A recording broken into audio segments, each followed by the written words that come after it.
तो आज के स्मैकडाउन के बाद तो ये बात तो कंफर्म हो जाती है कि हमें बहुत ही जल्द ओजी ब्लड लाइन का रिटर्न देखने को मिल सकता है।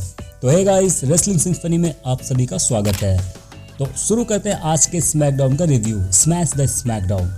तो शो की ओपनिंग होती है टिफनी के साथ, और वो जो काम पिछले हफ्ते अधूरा रह गया था टिफनी का नाया जैक्स के सेलिब्रेशन का, वो काम उन्होंने आज पूरा करना शुरू करा।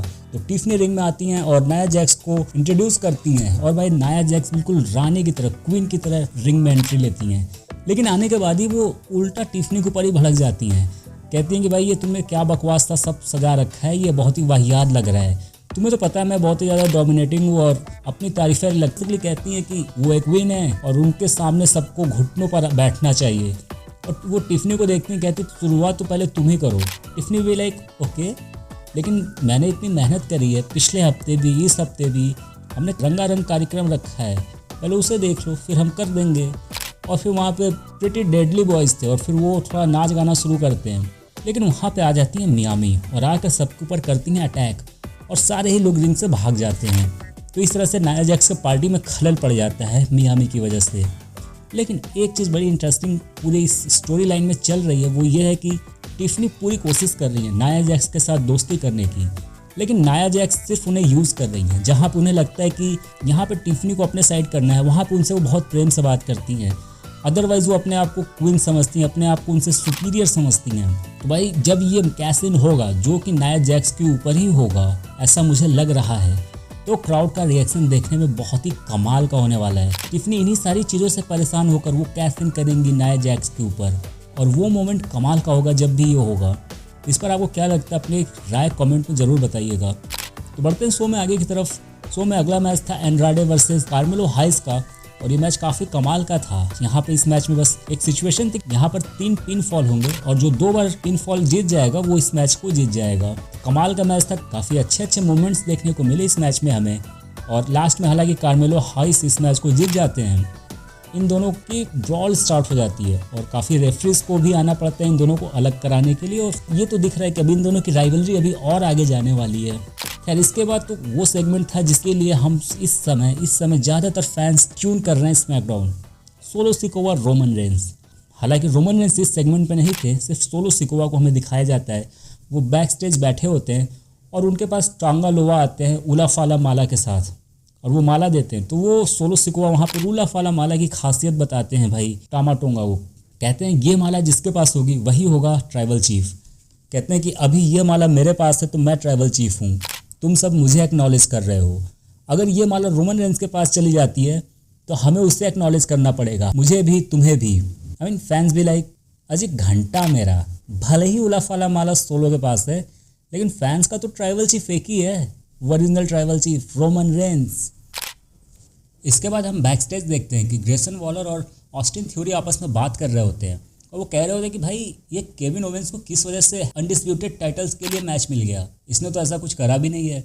और इन्होंने ध्यान नहीं दिया कि केविन ओवेंस वहीं से गुजर रहे थे, और केविन ओवेंस ने उस बात को सुन लिया, और वो आगे कहते हैं कि तुमने तो सही कहा, किस वजह से मुझे मिल गया ये मौका, मुझे भी नहीं पता, चलो रिंग में देखते हैं। और इसके बाद इन दोनों का मैच ऑफिशियल हो जाता है और शुरू हो जाता है। हालांकि इतना कुछ खास था नहीं इन दोनों के मैच में, और हमें पता ऑब्वियसली केविन ओवेंस इस मैच को आसानी से जीत जाते हैं। लेकिन इसके बाद कुछ इंटरेस्टिंग चीज़ें होती हैं यहाँ पर। जैसे ये मैच केविन ओवेंस जीत जाते हैं, इसके बाद भी वो ग्रेसन वॉलर पे अटैक करने के लिए जाते हैं, उनको जाते हैं पावर बम देने रिंग साइड के ऊपर, वो जो एप्रॉन होती है उसके ऊपर। यूजली केविन ओवेंस ये मूव तब करते हैं जब वो किसी को चोटिल करना चाहते हैं, लेकिन फिलहाल तो केविन ओवेंस बेबी फेस हैं। इसके बाद ये चीज़ देखकर ऑस्टिन थ्योरी ऑफकोर्स जाके अटैक करते हैं, अपने पार्टनर को बचाते हैं और उनको रिंग में भेजते हैं केविन ओवेंस को, और ये दोनों ही चेयर लेकर आते हैं अटैक करने। लेकिन वहाँ पर कोडी रोड्स आते हैं केविन ओवेंस को बचाने। अगर आप ध्यान से ऑब्जर्व करो एक सेकंड के लिए, वो चेयर केविन ओवेंस उठाते हैं, जैसा लगा कि वो अटैक करेंगे कोडी रोड्स के ऊपर।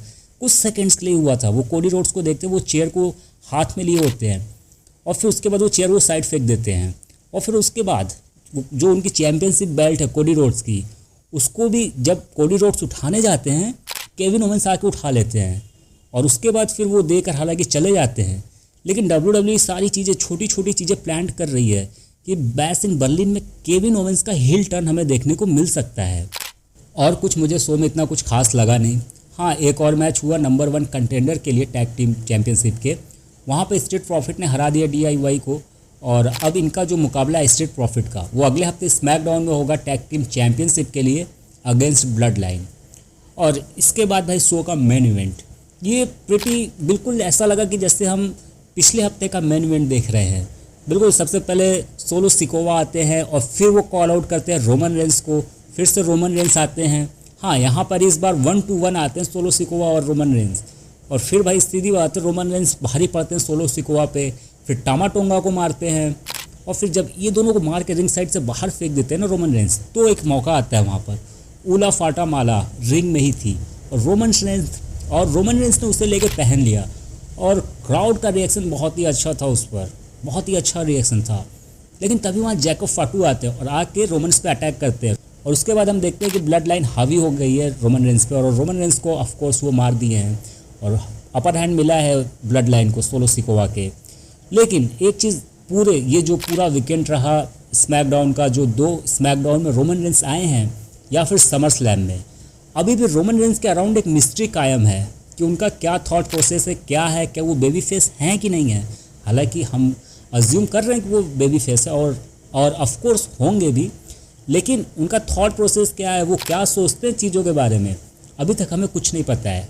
हमें अभी तक एक भी प्रोमो देखने को नहीं मिला रोमन रेंस का। हमें बस ये पता है कि वो अभी बस ऊला फाला माला लेने के लिए आए हैं और वो वही लेना चाहते हैं।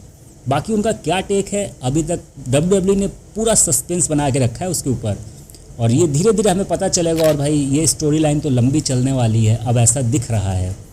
तो ये था इस हफ्ते का रिव्यू मेरे अनुसार। अगर आपको अच्छा लगा हो तो चैनल को सब्सक्राइब कर देना और वीडियो को लाइक कर देना। मिलते हैं अगली वीडियो में, तब तक के लिए बाय बाय।